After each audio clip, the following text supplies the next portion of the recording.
Welcome to the Daily Insider here on VegasInsider.com. Kevin Rogers with you as we review what happened over the weekend and take a look ahead to tonight's action around Major League Baseball, the NBA, and the NHL.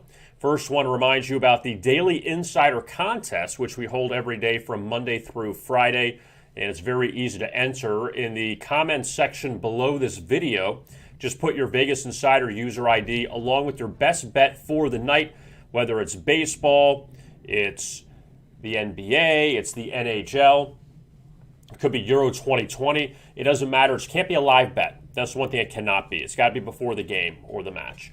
And you can have a player prop. You can have a first quarter bet in the NBA. You can have a first half bet in the NBA. You have a first 5-inning play in baseball. But it's got to be before the contest begins, and you will be in the drawing for a week's worth of handicapper picks from one handicapper of your choosing on VegasInsider.com. It's a $100 value, and you can have it if you, A, pick a winner. If you don't pick a winner, then you don't win. And B, if you're in the drawing, if you're the lucky winner, then you'll get the prize. So you can put your comments below in the comments section, your Vegas Insider user ID along with your best bet. If you do not have a Vegas Insider user ID, that's fine, because you go up to the big yellow register button in the upper right-hand corner. Free membership. Register now. Click on that and put in a user ID and a password. You create it, email address, first and last name, so we can contact you, and your phone number, and you'll be all set. So if you don't have a Vegas Insider user ID, it's not a big deal. You just create one, and it's free. Just go to the big yellow register button right here in the upper right-hand corner. All right, let's begin with the NBA. And last night you had, yesterday, because you had an afternoon game, but two games, and one team is now eliminated from the semifinals, and that is the Denver Nuggets, which we'll start with them, and then we'll go backwards to the afternoon game. But Phoenix knocks out Denver 125-118. Suns cover as 3.5-point favorites. So Phoenix, in all four games against Denver, they win all four and they cover all four. And just a dreadful ending to the season for the Denver Nuggets, who were in the Western Conference Finals last season, and the injury to Jamal Murray a few months ago, obviously a killer for them. He was huge in the playoffs for them last year, and you have the duo of Murray and Nikola Jokic, which would have been tough to stop in the Western Conference, even though it's very wide open.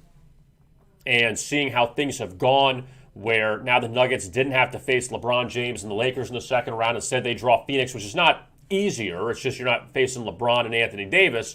But since the Lakers got bounced by the Suns, Denver gets Phoenix, and the Nuggets played one good half, and that was the first half of game one. Since then, they got steamrolled by a really good Suns team who, it feels like the one team that really benefited from the pandemic last year was the Phoenix Suns, because after the long time off and then going to Orlando, the Suns were the only team to finish undefeated in the bubble at 8-0. They finished just short of the playoffs, and it felt like the missing piece was probably a veteran that would help the young guys like Devin Booker and DeAndre Ayton. And the veteran is future Hall of Famer Chris Paul. And he has, wherever he's gone, he has helped improve the franchise, no matter who it is, if it's the Clippers, if it's the Rockets, if it's the Thunder. And Oklahoma City was expected to do nothing last year. Chris Paul made them into a playoff team. And then he goes to Phoenix, and now you see what the Suns have done, where they're 4 wins away from the NBA Finals.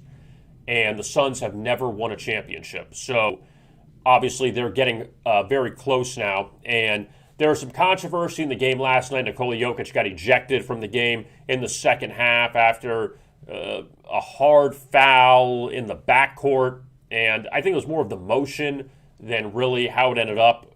But just a bad ending for Denver. Michael, don't call me Mike Malone. He called out his team after game 2, and then things just really went downhill for them. And Phoenix took advantage. That game goes over the total of 222.5, so the Suns now waiting in the wings for either the Jazz or the Clippers. And they play tonight. We'll talk about that matchup in just a second. So Phoenix, the first team in the Final Four of the NBA. Meanwhile, the Brooklyn Nets, they are in trouble right now. And it's funny how series can turn. Not to say this feels like that Suns-Lakers series where the Lakers were up 2-1, and then Anthony Davis gets hurt and everything just went downhill for LA from there. Where for Brooklyn, James Harden's basically missed the entire series except for the first minute of Game 1. But the Nets still took Games 1 and 2 at Barclays Center. Then Game 3 was an ugly one. Nets had a shot at the end to win after being down big.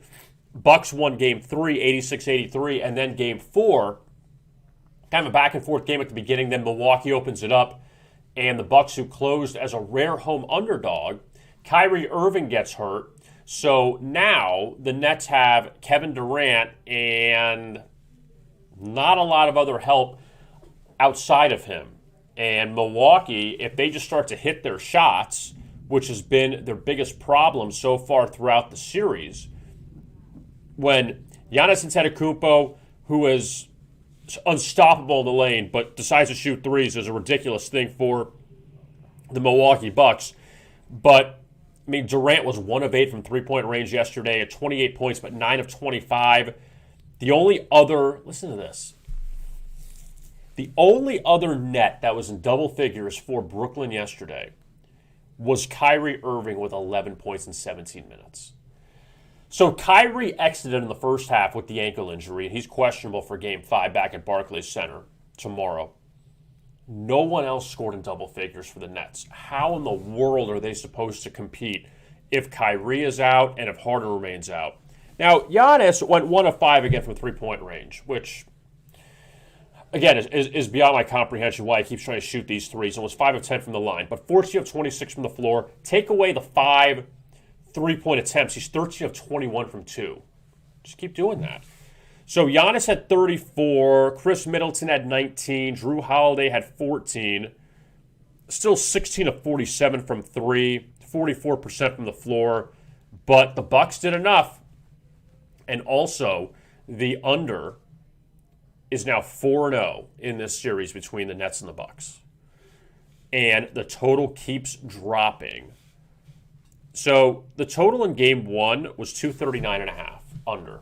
And that was actually the only game that was on a really good pace for an over. Then the fourth quarter kind of went sideways. Game 2, under 238.5, easily. Game 3, under 235.5. You had 169 points in the game. Game 4, 229 is a total. Goes under again. Now, going into game number 5 tomorrow, the total is at 218. So the total has dropped 20 points since Game 1. But yet you really have had no game sniff the over. And the back and forth of this line. Brooklyn laying 3.5 in Game 1. Milwaukee laying 2 in Game 2, and they get destroyed. Milwaukee laying 3.5 in Game 3, up big, they don't cover. Game 4, now the Bucks are 2-point dogs. They end up winning outright. Now Milwaukee is favored on the road in Game 5. I mean, this is just so hard to figure out which way this is going to go. The total's been easy, but going back and forth with the sides, now you figure Brooklyn, you're getting them as a rare home underdog, but you have to expect Kevin Durant to carry everything. I got to think James Harden's not coming back. That it doesn't seem like he's ready right now. And for Kyrie, we just don't. I mean, Kyrie's injury, we're really not sure. So the Bucks now, they've climbed back and they've tied things up at 2 games apiece, and maybe they can get a break with Kyrie being out and having one superstar to deal with and not 3. Let's look ahead to tonight's action inside of the NBA. So you have one series in the books. Philly and Atlanta, that's the first game tonight at State Farm Arena. Sixers closed a 2-point favorite in Game 3 on Friday. Philadelphia blew that one open. Game went over as well. Philadelphia's been a great over team so far in the playoffs. They're up 2-1 over Atlanta. The Hawks had a 13-game home winning streak going into Friday's game, and they lost. Now, looking back at it, the Atlanta Hawks, that's now 6 consecutive. Their last 6 losses at home have all been by double digits. That's dating back to February. It's been a while. And you can look at some of the competition Atlanta's beaten. They have some good wins at home over the span, but also they cleaned up. They beat Orlando a few times. They beat up Cleveland, Sacramento. They beat up a lot of the poor teams in the NBA, and they built up their home record. But the Hawks, though, when they lose these games at home, they're getting blown out. So I wouldn't suggest, if you like Philadelphia, don't go money line, just lay the points. Because Atlanta's proven they can't keep these games close in losses. And Danny Green is out for Philadelphia, so, I mean, huge loss, however you want to say it. You still have Joel Embiid out there. You still have Ben Simmons, who's playing very well. Tobias Harris is shooting the ball well. And for the Hawks, Trae Young is going to get his points, no matter what. It's about the other guys, Gallinari, Kevin Huerter, all the shooters, Bogdanovich, what they're going to do as far as, they hit their shots. Atlanta's got an opportunity. Atlanta had, they had one really good half in game one against Philadelphia. Sixers came, they built enough of a cushion where it didn't matter in the second half. They held on for the win in game one. Game two, they were down early, made it a 2-point game at the half. Then Philadelphia blew it open in the second half. But then in game three, it was all Sixers. It's just a class mismatch with these two teams. And there's no disrespect to Atlanta, but the Sixers are the one seed for a reason. And even though Nikola Jokic put up the best numbers in the NBA, would anybody argue if you said, well, Joel Embiid is the MVP? I don't think people would. The only strike against him is, besides some of the injuries, that the Sixers played without Joel Embiid for a while and still won games this season. So that's where you say, oh, well, how valuable is he? Again, it's valuable versus best. It's always a hard argument. But, Embiid, he's put up incredible numbers this season, and also he's not 100% either. So that totals at 225.5, and Philadelphia's been a good over team so far in the playoffs. The late game tonight, the Jazz and the Clippers, and this is very interesting because if LA wins, all of a sudden that is a 2-2 series. That, not saying Utah was running away with it. Utah, they took care of their business at home the first two. But yet, in spite of LA's struggles at Staples Center in the first round against Dallas, they lost the first three home games and won Game 7 convincingly. And again, the Clippers are better than the Mavs. Mavs have Luka, but the Clippers still have two stars in Kawhi and Paul George. Paul George shot the ball incredibly well in Game 3 on Saturday night at Staples Center. And that changes the dynamic. I know it sounds really silly to say, or easy to say, that, well, Paul George shoots the ball well, the Clippers are fine. Paul George was 6 of 10 from 3 and had 31 points. Kawhi and Paul George combined for 65 points. If that's the case, nobody's beating LA. Because Reggie Jackson scored 17. He hit 5 threes. Nicholas Batum hit 4 threes. You really didn't have help from a lot of other guys, but do you really need help from other guys when Kawhi and Paul George are lighting it up? They had 19 threes they hit on Saturday, the Clippers. Utah still was 19 of 44 from 3. Donovan Mitchell was on fire in the first half. He finished with 30 points. He left. It seemed like an ankle turn. There was no reason to put him back in the game. It was double digits, and Quinn Snyder just sat him out, which was the smart thing to do in the fourth quarter. Don't risk it. Just leave it alone. Take the L and go to Game 4 tonight. But, Rudy Gobert, he hit a double-double, 12 and 10. Joe Ingles hit 5 threes. Clarkson hit 4 threes. Royce O'Neal hit 4 threes. And they got shooters. And Bogdanovich, or whichever Bogdanovich is on Utah, he was just 2 of 10 from the floor. He really struggled. He only had 9 points. Utah's going to hit their shots. That's not really a question mark. It's about if Paul George catches fire, then the Jazz not are in trouble, but they have to be really concerned because we know the Clippers can win on the road in the playoffs. At home was always their problem. And then it's kind of flipped in this series where they went 3-0 at Dallas, but they're 0-2 at Utah, and now they're 1-0 at home when they went 1-3 in the last series. And look, the Jazz know they're not playing the Grizzlies again. That this is a major step up playing Los Angeles. But now you have game number 4 tonight. Mitchell's going to play. Mike Conley, he is still hurt for the Jazz. He's missed the first 3 games of the series. Obviously, that's a huge thing for Utah. But now you're going into tonight's game, total of 223.5. You had the over hit in game number 3 on Saturday. Look what the Clippers did in the final 3 quarters, 37, 30, and 38. That's very impressive against that Utah team, who's one of the top defensive teams in the league. So you have that as the second game of the doubleheader tonight out at Staples Center, and then tomorrow, Bucks and the Nets, like we mentioned, Milwaukee laying points. And we'll see the status of Kyrie Irving, which obviously is a major deal for the Brooklyn Nets moving forward. See if Kevin Durant, if he's going to carry the entire thing or not. Now, let's take a look at Major League Baseball. And let's review yesterday really quick before we get to tonight's action. Washington ends up shutting out San Francisco 5-0. And the Nationals and Giants split the 4-game set. All 4 games finished under the total, all low-scoring games. Giants had 2 runs in the final 3 games of that series. They only won the first game 1-0. So San Francisco, and they didn't even face really Max Scherzer in the series because he got injured in the first inning of the first game. And Washington continues with another under in a series finale. And it's up to 18 or 19 series the Washington Nationals have played this year, and they've hit the under. It's 15-2-1, something like that, because they've had 2 overs in those series finales. So Washington, with a good win yesterday over San Francisco, they get a split of that 4-game series.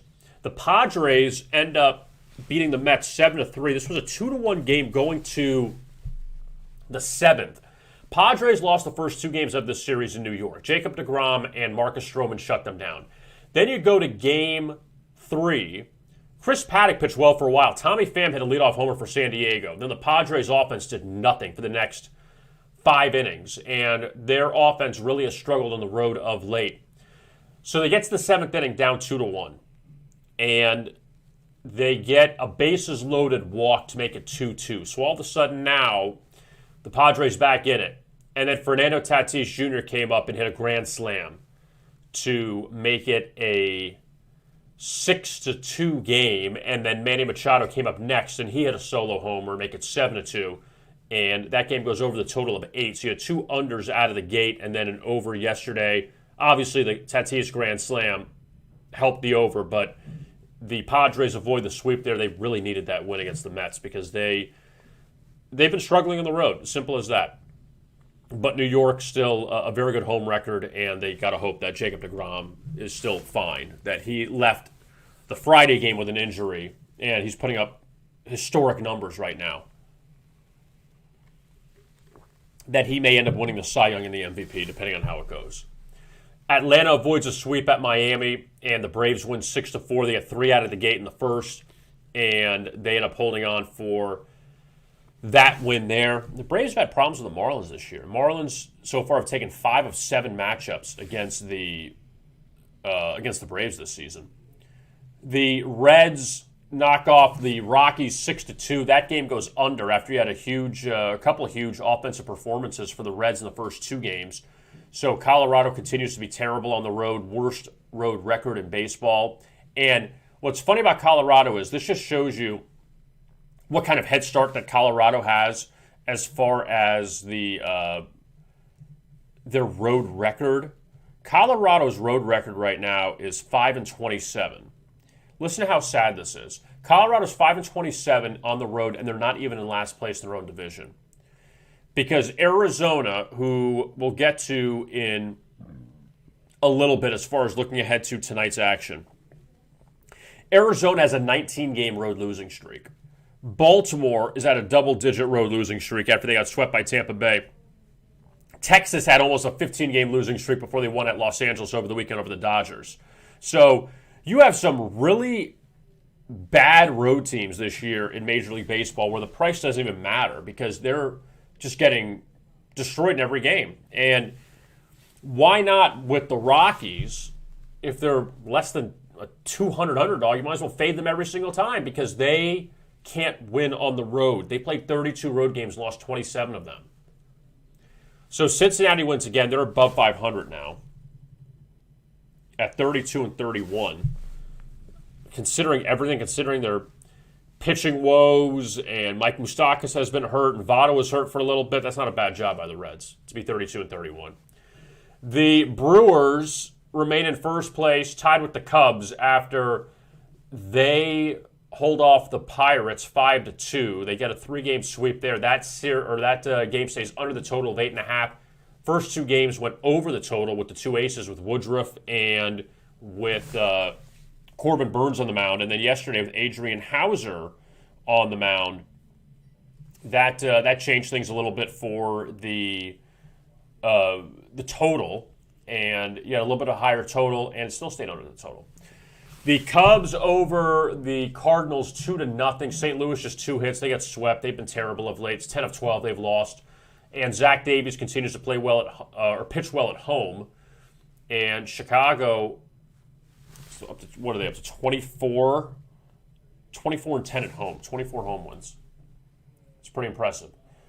Seattle ends up beating Cleveland 6-2, and that's the second time the Indians have lost to the Mariners with Shane Bieber on the mound. Bieber lost at Seattle when they played last month, and now Seattle gets him again after Seattle blew that game on Saturday, up 4-1 late. Indians tied it, and then won on a throwing error in extra innings. So the Mariners, they end up finishing off their road trip pretty nice, plus 205, winning at Cleveland. Toronto, it's 8 home runs. 8 home runs over the Boston Red Sox in an 18-4 rout. So, 3 innings of 4 runs apiece for the Blue Jays. I mean, when this team gets hot, it's going to be scary. And Vladimir Guerrero Jr. continues to have a very good season for the Blue Jays. And, that's a bad one for Boston, losing by 2 touchdowns there to the Blue Jays. The White Sox over the Tigers 4-1, so Chicago finishes off that series as a heavy favorite, and they beat the Tigers again. And Carlos Rodon, another good performance by him. Baltimore, I mentioned their long road losing streak, and they right now, they're just struggling. And this shouldn't be a shock to anybody because of how bad the Orioles, I shouldn't say how bad they are, that they're just not in the same ballpark as the other teams in the American League East. And with Toronto, much improved. We know the Yankees are a bit up and down, but obviously the Yankees are better than Baltimore. Baltimore just has the least talent. And it's not about that. When we say bad teams, I mean, we shouldn't say those things. It should be they're just not as talented. I know it's more a PC thing, but they played better at the beginning of the season. They just don't have the talent as the other teams. But Baltimore, though, going back, they have dropped 15 straight road games. And the last time that the Baltimore Orioles won a road game was May 5th at Seattle. And that was when John Means threw the no-hitter against the Mariners. So you have 2 teams, Baltimore and Arizona, that are riding these incredibly long road losing streaks. 15 for Baltimore, 19 for Arizona. Their last win, each of them, was when their pitcher threw a no-hitter. John Means for Baltimore and Madison Bumgarner for Arizona at Atlanta. That's unbelievable. That it is almost a sink or swim for these teams. That either you throw a no-hitter or you lose every game. And that's what's turned into for both of them. Houston blows out Minnesota 14-3. The Twins won the Saturday game, but man, the Astros, that's another offense. They get hot. 20 hits for Houston. They take 2 of 3 in that series from Minnesota.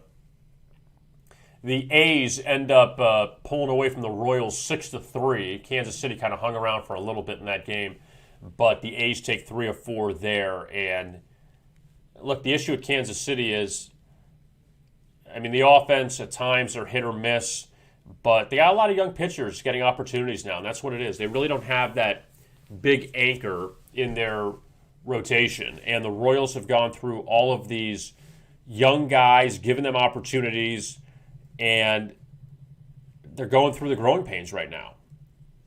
That the Royals, they're a couple games under 500. They had a really dreadful road trip. They got swept by the Angels. They lost 3 of 4 to Oakland.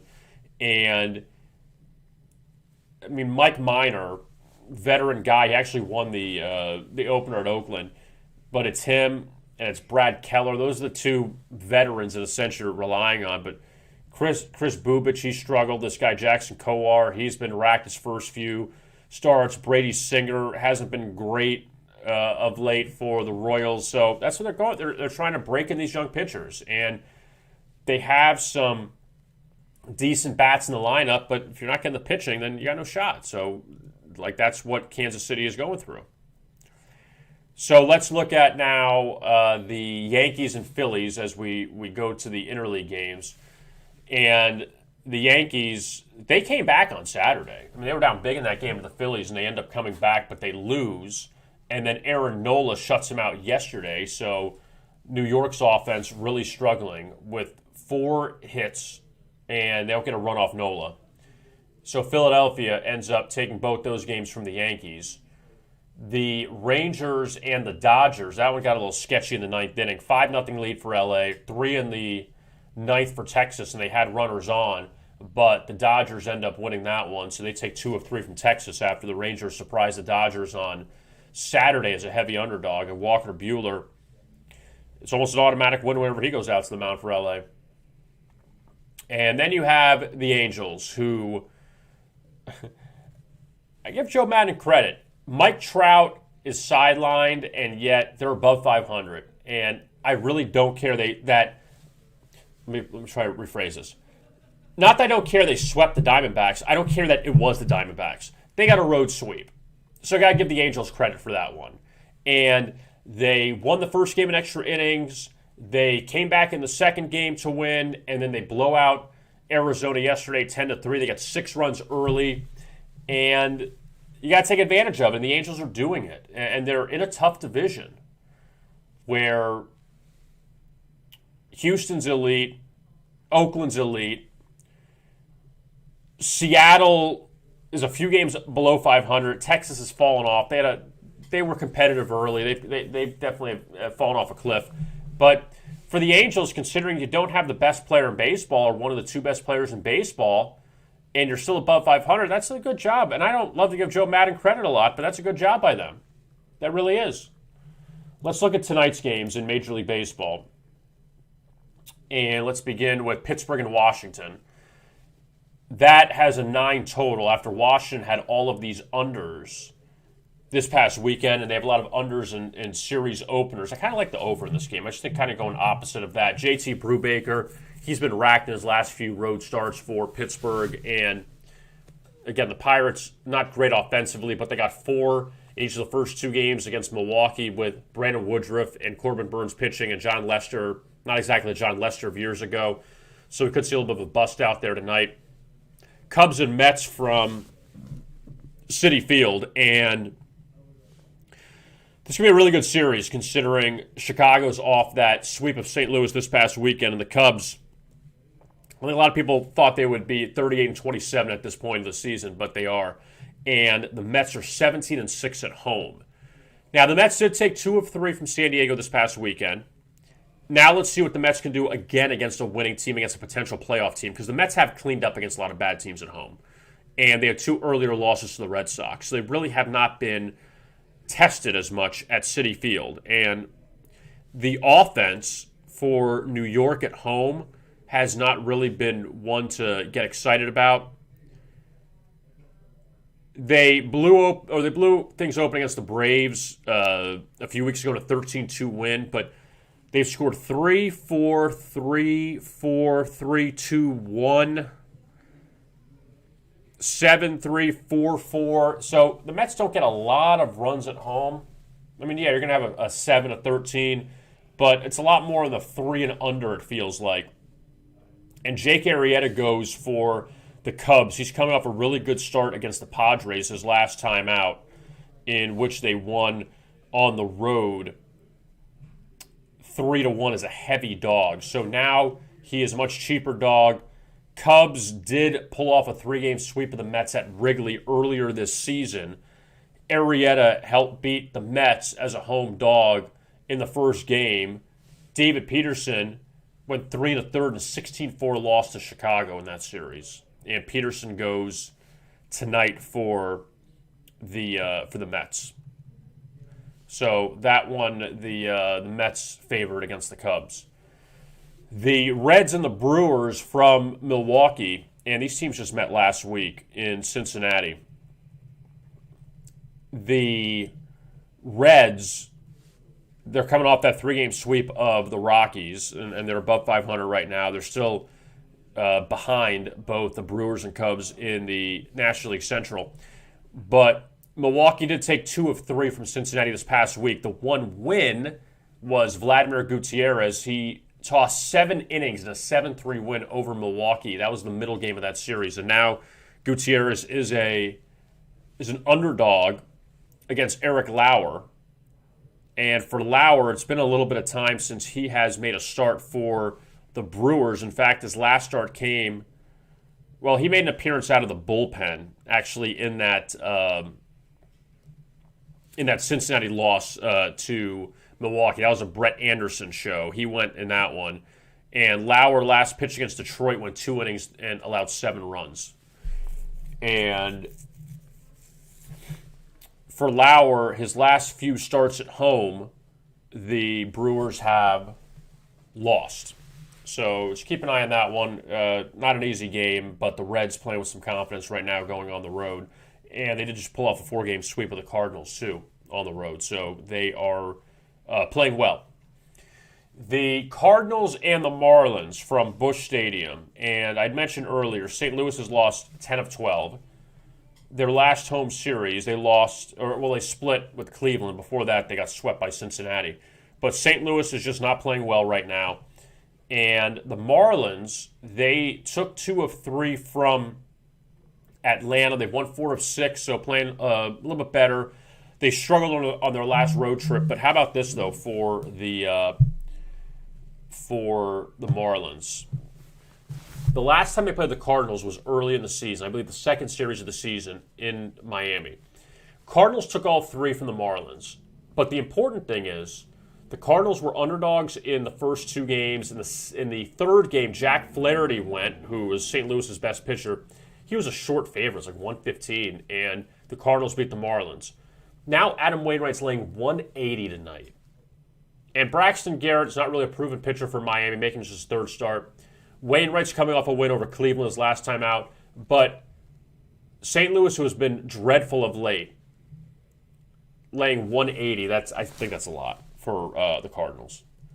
And St. Louis has the bats, but the bats just don't come around all the time with Goldschmidt and Arenado, and they have the names, but it feels like that the bats just fall asleep at times. They got shut out by the Cubs last night. They put up 2 in the Saturday game. They got off to that quick start on Friday against Chicago and then kind of fell apart, but I'm not trusting them.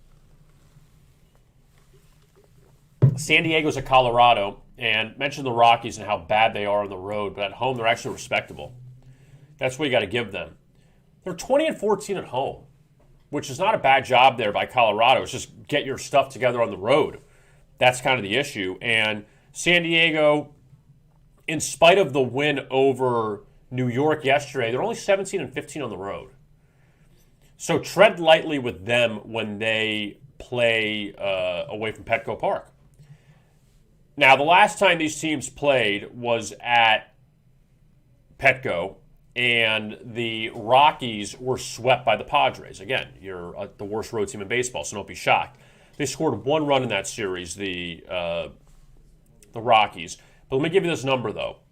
Austin Gomber, who, again, his first season with Colorado, came over from St. Louis. 5-5, ERA of 3.95. That's not bad for a guy that pitches in Colorado a lot. He's faced the Padres so far twice this season, and he's pitched well in both those matchups. So maybe you wonder if this is the one that he breaks through. But the Padres have had problems with Gomber so far in the 2 meetings with the Rockies when he takes the mound. Because the last time that Colorado faced him, this was on May 18th back at Petco Park. Gomber went 6 innings, struck out 7, gave up a run, and then even at home when these teams faced off back at Coors Field in earlier in May, it was a 3-2 Colorado win. And in that game, Gomber went 5 1/3, struck out 6, gave up an unearned run. That was also a 7-inning game, too. It was a 3-2 win for Colorado in extra innings. But he's pitched well against them in 2 matchups. So, again, do you go to now San Diego's seen him twice, so now they're going to hit him, or they just struggle with him. And it's already been 2 starts that they've had problems with him. Arizona is trying to avoid a 20-game road losing streak, which is remarkable that they've gotten to this point already in the season. And I had this conversation with our friend Tom Cunningham before the show. We're talking about Arizona, and he said, 19 losses in a row. That's pretty crazy on the road. I said, no, 10 losses in a row on the road is bad. To get to 19 is almost impossible. That 19 straight games to lose on the road or not is incredible, but for Arizona to do that is just insane.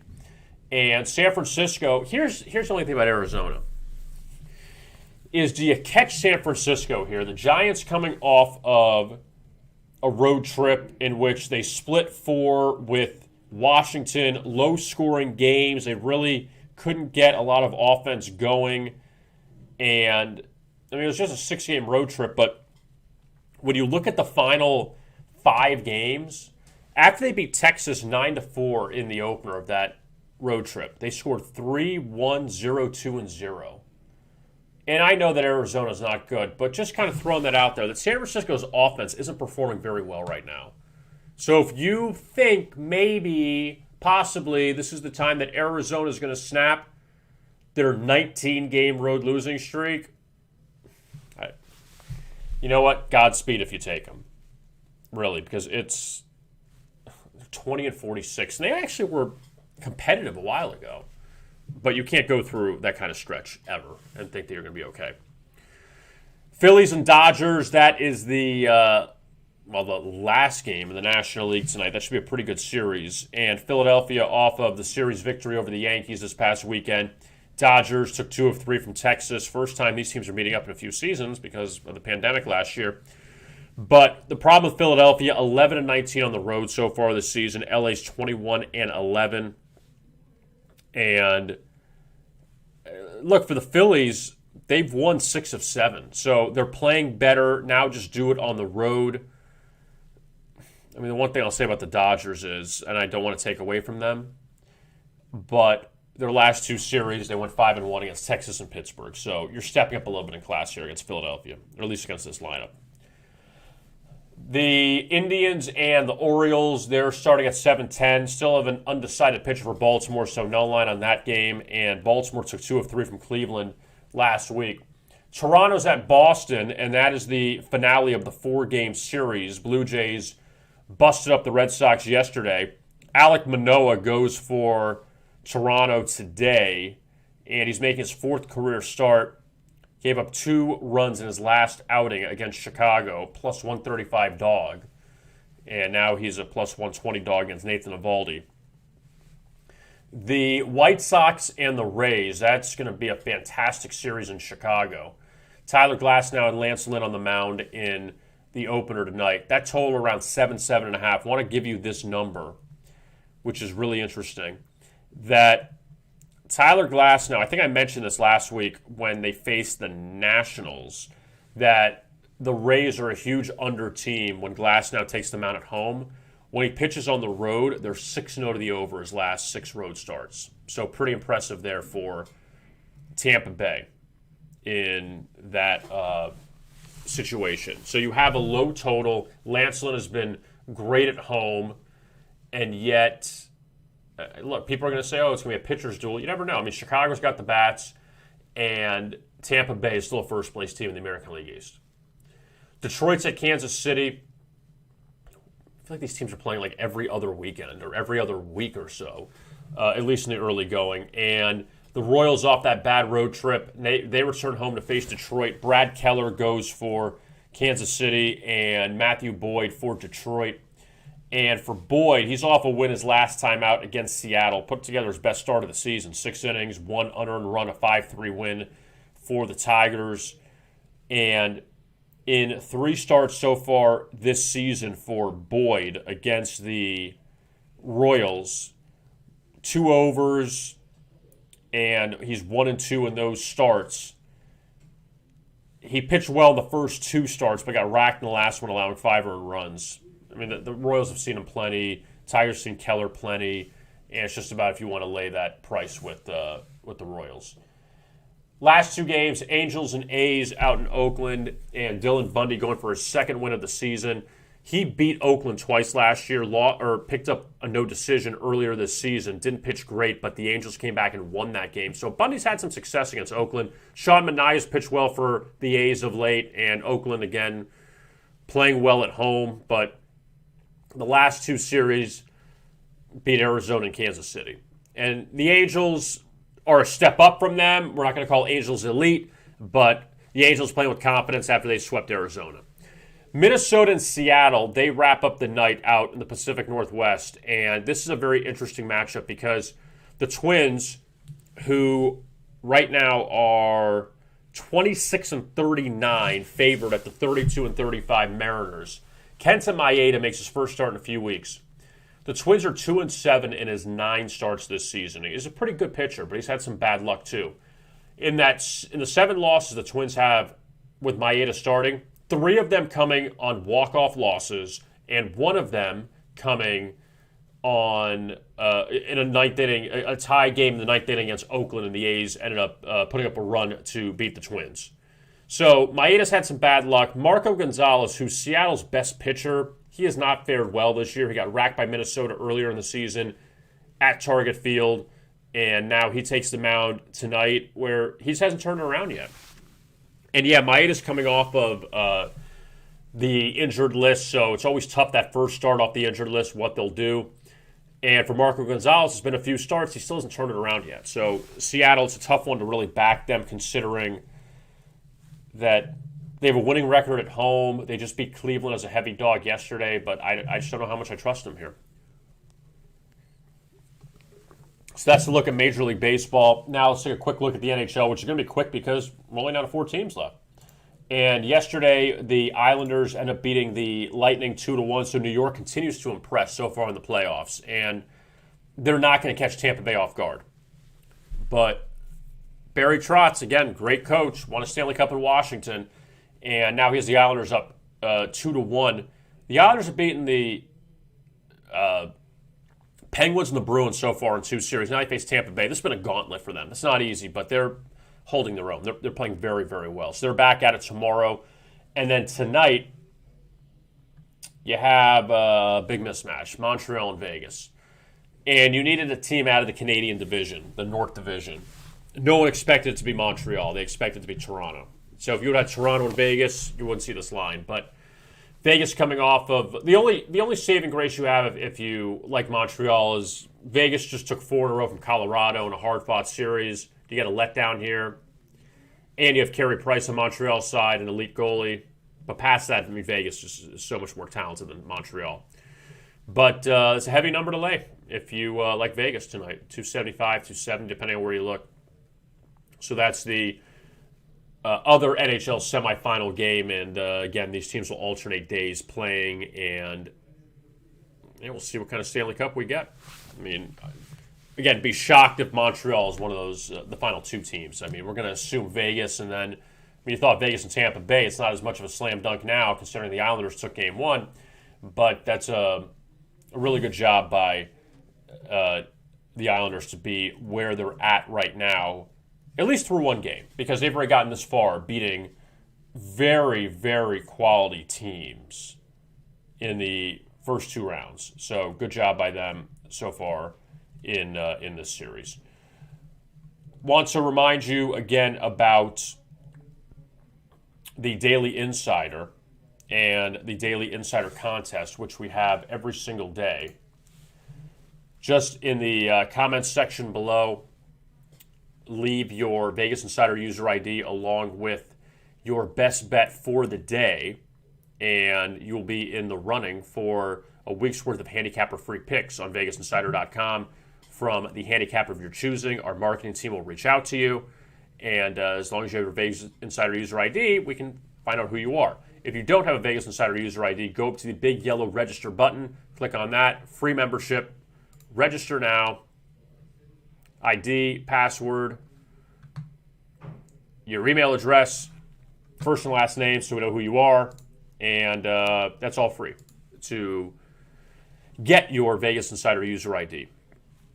And again, the reminder of the Euro 2020, that tournament continues, and there's more action coming up. Actually, as we're speaking right now, yet earlier, the Czech Republic shut out Scotland 2-0. Slovakia leads Poland 1-0, at the half. And coming up a little bit, about 3 o'clock Eastern, Sweden and Spain, they hook up. So you can check out those picks as well from Toby Maxstone-Smith, our soccer expert at VegasInsider.com.